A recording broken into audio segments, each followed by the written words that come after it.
Shalom saudara yang terkasih, apa kabarnya semua? Saya berharap dan saya percaya kita tetap sehat, amin. Ya, kalaupun pada saat hari ini ada teman-teman atau saudara-saudara yang terkasih sedang sakit, saya percaya Tuhan Yesus pasti akan menyembuhkan saudara, amin. Baiklah saudara yang terkasih, kita akan sama-sama belajar dari kebenaran firman Tuhan. Namun terlebih dahulu marilah kita berdoa. Terima kasih Bapa, terima kasih Tuhan Yesus, terima kasih Roh Kudus buat penyertaan Tuhan dan kebaikan Tuhan di sepanjang hidup kami Bapa. Kami mengucap syukur Tuhan Yesus, Tuhan masih melihara kami. Dan kami percaya Tuhan akan tetap Bapa menjaga kami dan Tuhan tetap menyertai kami. Dan saat hari ini Tuhan, kami akan bersama-sama belajar dan merenungkan kebenaran firman-Mu Tuhan. Biarlah Bapa, apa yang hamba sampaikan boleh menjadi berkat untuk semua orang yang mendengarkan video ini Bapa. Terima kasih Tuhan Yesus, di dalam nama Tuhan Yesus Kristus hamba berdoa dan mengucap syukur. Haleluya, amin.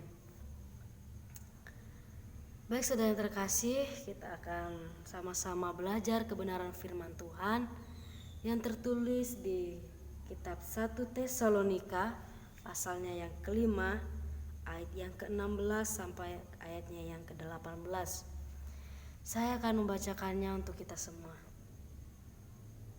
1 Tesalonika pasal yang kelima ayat yang ke-16 sampai ayat yang ke-18. Demikian firman Tuhan.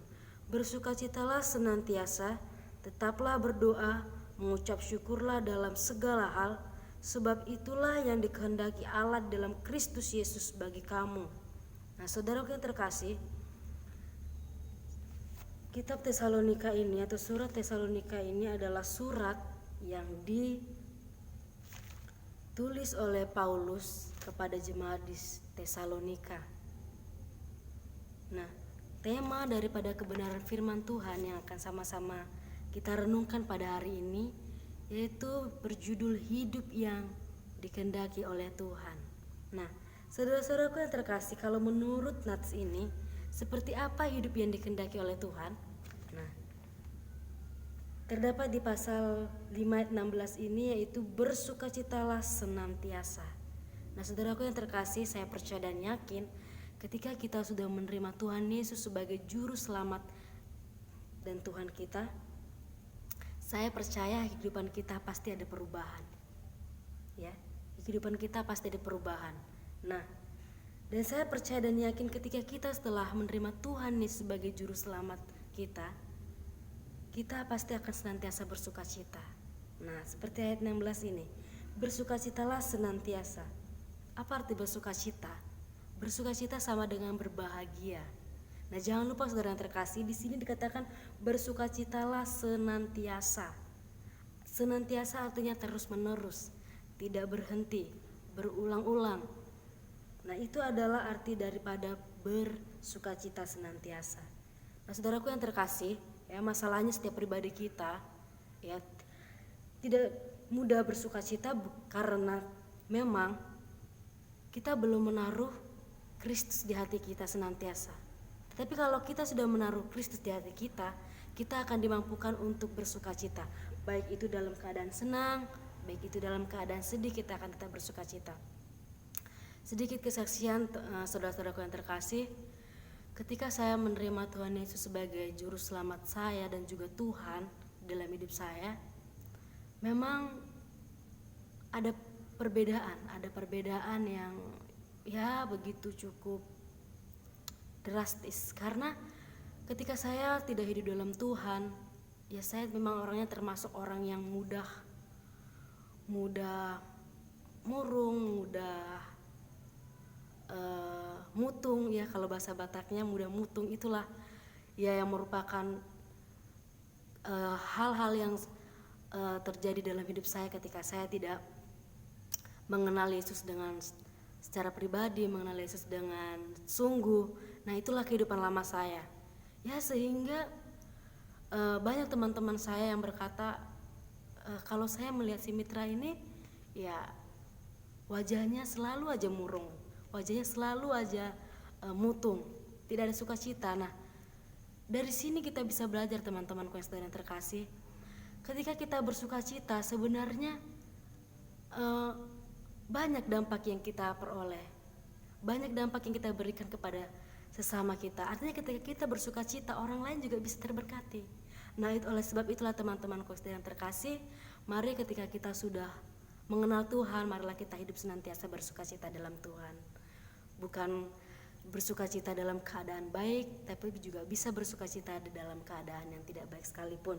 Nah, poin yang kedua yaitu tetaplah berdoa. Nah, inilah saudara yang terkasih, inilah salah satu hal yang paling luar biasa, yaitu tetaplah berdoa. Nah, saudaraku yang terkasih, kenapa kita harus tetap berdoa? Ya karena itulah jalannya. Karena itu adalah jalan kita bisa berkomunikasi dengan Tuhan. Nah, dengan berkomunikasi dengan Tuhan, kita akan semakin mengerti kehendak Tuhan, dan di dalam berdoa kita akan diperbaharui. Diperbaharui dalam apa? Diperbaharui dalam cara berpikir. Nah, tetapi mengapa dikatakan tetap berdoa? Saudaraku yang terkasih ya, kita adalah manusia biasa yang seringkali ya kalau kita punya waktu, kita terkadang sibuk dengan kesibukan kita sendiri, sehingga kita tidak punya banyak waktu untuk bersekutu dengan Tuhan. Kita lebih mementingkan kesibukan kita daripada berdoa kepada Tuhan. Nah, itulah sebenarnya yang ya sering kita lalaikan. Nah, mari kita tetap berjuang untuk itu, marilah kita tetap berdoa. Dan saudaraku yang terkasih, dan poin yang ketiga yaitu mengucap syukurlah dalam segala hal. Nah, saudaraku yang terkasih, ketika kita mengucap syukur, banyak hal yang akan kita peroleh, yaitu kita bisa damai sejahtera. Nah, saudaraku yang terkasih, arti dari mengucap syukur yaitu kita setuju dengan Tuhan. Setuju dengan hal apa? Ya dengan hal yang kita peroleh selama kita hidup, baik itu dalam keadaan kita susah, baik itu dalam keadaan kita senang. Ya artinya kita tidak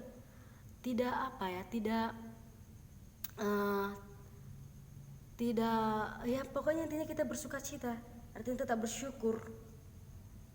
Artinya kita tetap sepakat dengan Tuhan atas apa yang kita lalui, kita tidak menyalahkan Tuhan, kita tidak menyalahkan keadaan, tetapi kita tetap bersyukur atas keadaan yang kita alami. Nah, itulah yang merupakan kehendak Tuhan atas hidup kita. Nah, baiklah saudaraku yang terkasih, ya melalui nats pada hari ini yang telah kita sama-sama dengarkan. Nah, seperti apa yang hidup dalam kehendak Tuhan, yaitu yang pertama, marilah kita tetap bersuka cita, dan yang kedua, marilah kita tetap berdoa, dan yang terakhir, marilah kita tetap mengucap syukur. Nah, saya yakin dan percaya saudaraku yang terkasih, ketika kita sudah melakukan hal ini, maka Tuhan akan disenangkan, maka Tuhan akan semakin memberkati kita. Nah, terima kasih saudara yang terkasih. Demikianlah renungan yang bisa saya sampaikan pada saat ini. Semoga saudara-saudara yang terkasih boleh terberkati. Mari kita berdoa. Terima kasih Tuhan Yesus, terima kasih Bapa untuk kebaikan-Mu pada saat hari ini Tuhan.